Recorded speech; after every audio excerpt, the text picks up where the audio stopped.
ఈరోజు జనగామ ఎమ్మెల్యే పల్లా రాజేశ్వరరెడ్డి గారు జనగామ జిల్లాని తీసేసే ప్రయత్నంలో ప్రజాప్రభుత్వం ఉందని అబద్ధాలు మాట్లాడుతున్నారు. పొంగులేటి శ్రీనివాసరెడ్డి గారు అసెంబ్లీలో జిల్లాల పునర్వ్యవస్థీకరణ రీఆర్గనైజేషన్ చేస్తామని చెప్పారు. కానీ ఏనాడు కూడా జనగామ జిల్లాని తీసేస్తామని చెప్పలేదు. సీఎం రేవంత్ రెడ్డి గారు ఒక రిటైర్డ్ జడ్జితో ఒక కమిషన్ని వేసి జిల్లాల పునర్వ్యవస్థీకరణ చేస్తామని చెప్పారు.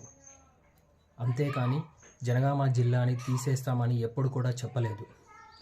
ఒకవేళ జనగామ జిల్లాలో చేర్యాల, మద్దూరు, కొమరవెల్లి, దూల్మిట మండలాలను చేర్యాల రెవెన్యూ డివిజన్తో కలిపే అవకాశాలే ఉన్నాయి. కానీ జనగామ జిల్లాని తీసివేసే అవకాశాలు ఎప్పుడు కూడా లేవు. అసలు మన ప్రజాప్రభుత్వంలో జనగామ జిల్లాని తీసివేయరు. జనగామ జిల్లాకి సర్దార్ సర్వాయి పాపన్న గౌడ్ గారి పేరు పెట్టే ప్రయత్నంలో ప్రజాప్రభుత్వం ఉంది. కానీ జనగామ జిల్లాని తీసేసే ప్రయత్నంలో లేదు అని హెచ్చరిస్తున్నాను పల్లా రాజేశ్వరరెడ్డి గారికి.